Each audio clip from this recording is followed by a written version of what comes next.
আসসালামু আলাইকুম হুজুর। ওয়ালাইকুম আসসালাম রাহমাতুল্লাহ। সকাল থেকে দেখতেছি মানে বিশাল বড় একটা সমাবেশ হুজুরদের, এটা কোন উপলক্ষে? আসলে ভাই এটা কোনো সমাবেশ না, আমরা এখানে সকাল থেকে অবস্থান করছি যে মানে ঈদে মিলাদুন্নবীর নামে যারা জশ্নে জুলুস করতে চায় তারা যেন আমাদের ব্রাহ্মণবাড়িয়া শহরে প্রবেশ করতে না পারে, এই জন্য আমরা এখানে অবস্থান করতেছি আর কি।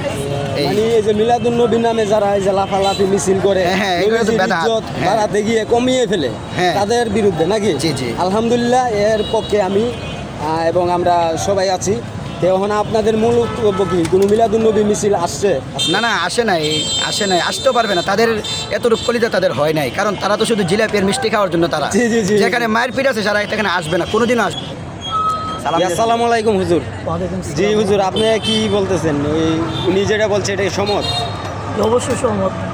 আপনারা অবশ্যই জানেন যে অতীত কিছু বেদাতি যারা বাড়ির রবিউল আউয়ালকে কেন্দ্র করে ঈদের নামে জোসনা জুলুস পালন করতেছে, অথচ শরীয়তের দিক দিয়ে খেয়াল করলে এটা সম্পূর্ণ বেদাত। আমরা তাদেরকে ওপেন চ্যালেঞ্জ করছি, তারা যদি কোরআন হাদিস দিয়ে এটা প্রমাণ করতে পারে তাহলে আমরা সামনের থেকে আগামী থেকে 12 রবিউল আউয়ালের সময় তাদের সাথে জোসনা জুলুস পালন করবো। যে আমরা তো জানি অনেক সময় যে নবীজির জন্ম মুবারক মানে ঈদে মিলাদুন নবী, ঠিক না? জি। যে ঈদে মিলাদুন নবী নবীজি এই সোমবার রোজা রেখেছেন, কিন্তু তারা এটাকে রোজা না রেখে সন্তুষ্ট আদায় না করে তারা বা ওই সব বন্ডামি করতেছে। জি, জি। এসবের বিরুদ্ধে শুধু আমি দেখতেছি ব্রাহ্মণবাড়িয়া দাঁড়িয়েছে, অন্য কোনো লোকদেরকে আমি দেখতেছি না। আসলে বলতে গেলে বাংলার প্রতি লক্ষ্য করলে দেখা যায় যে বাংলার ভিতরে আমরা ইসলামপ্রিয় মানুষ, তৈরি জনতা একটু পাওয়ারশীল আছে বা মাদ্রাসাগুলো অনেক বড় ধরনের মাদ্রাসা আছে, এই কারণে আমরা সহজে তাদেরকে প্রতিহত করতে পারি।